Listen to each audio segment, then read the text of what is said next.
I pushed her away, and the world shifted beneath our feet. They say grief can move mountains, but what if it can unmake the very air around us?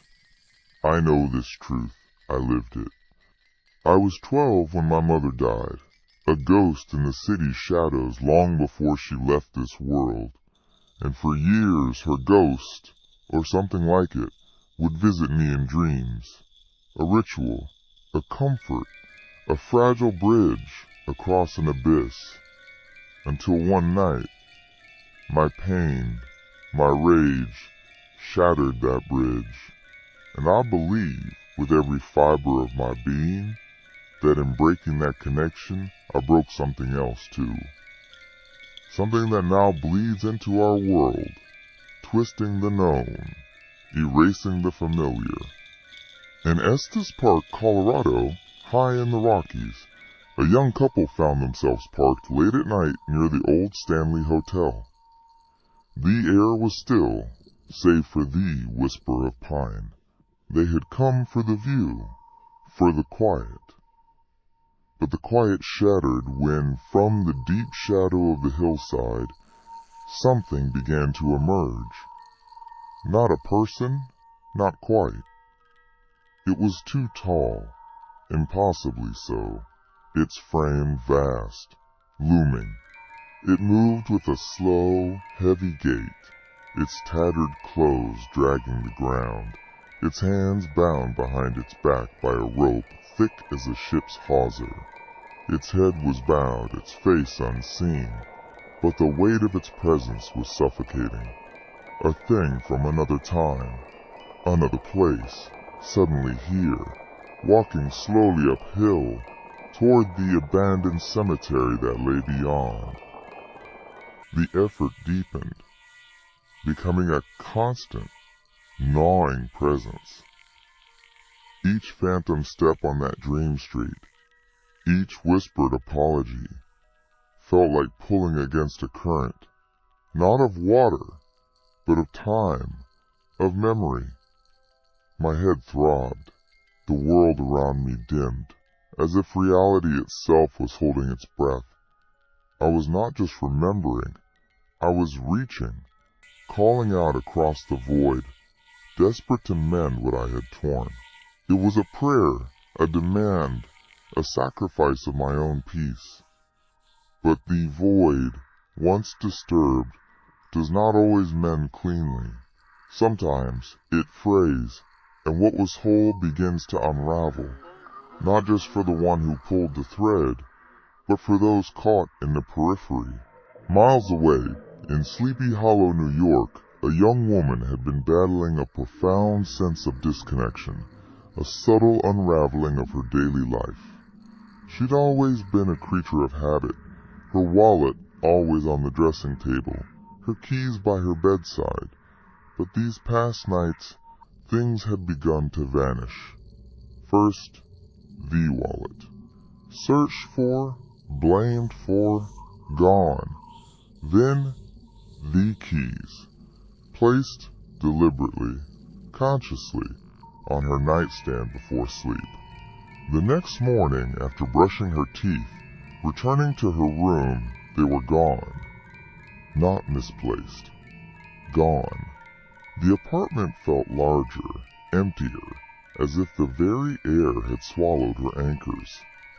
And as she stood there, bewildered, a cold breeze snaked through the sealed window, carrying with it a faint, almost imperceptible scent of pine, a ghost of the mountains, a fleeting tremor from Estes Park, where that impossibly tall figure continued its silent, bound ascent, now closer to the ancient earth of the cemetery, its presence heavy and wrong. I felt a tearing, not within my mind, but beyond it, as if the very fabric of existence had stretched too thin. The bridge I sought to rebuild had instead become a wound, weeping into the world. A tremor ran through me, a primal fear. I had reached too far, demanded too much. The air around me thickened, tasting of static and ozone. A low thrum building in my ears. Not quite a sound, more a pressure, a cosmic groan from the strained edges of reality. This was not the reunion I had sought. This was a consequence, unbidden, unleashed, a direct echo of my own desperate breaking, radiating outwards, touching the unsuspecting, twisting the very ground beneath their feet.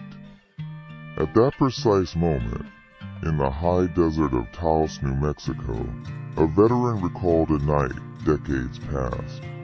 He was riding in the back of a deuce and a half, just before dusk, watching the road recede. Another truck followed, a short distance behind. Suddenly, between the two vehicles, a figure darted across the road, not running, but moving with a speed and gait that defied human physiology.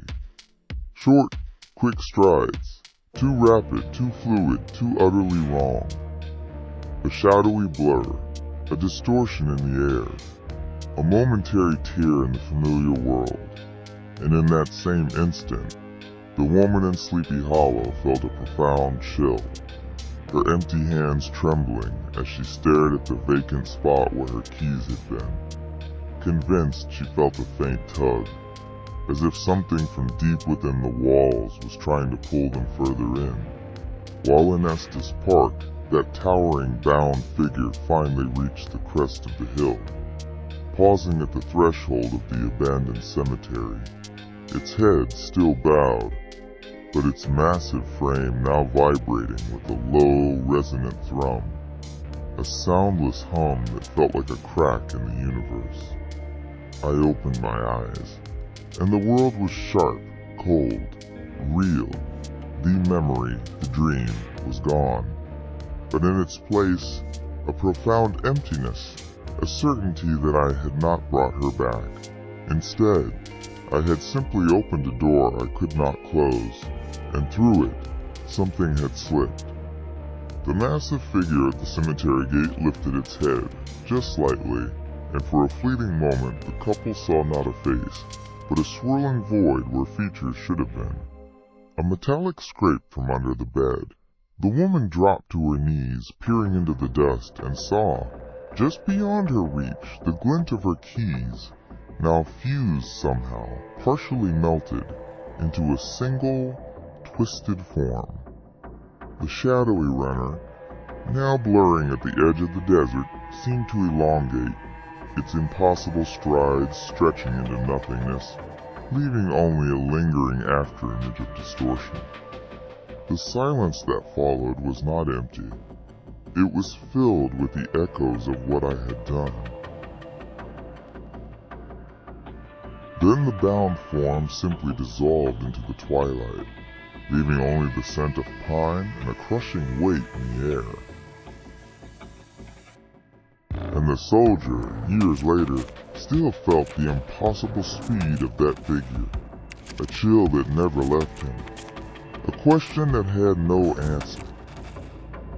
The universe had answered my pain, but not in a language I understood.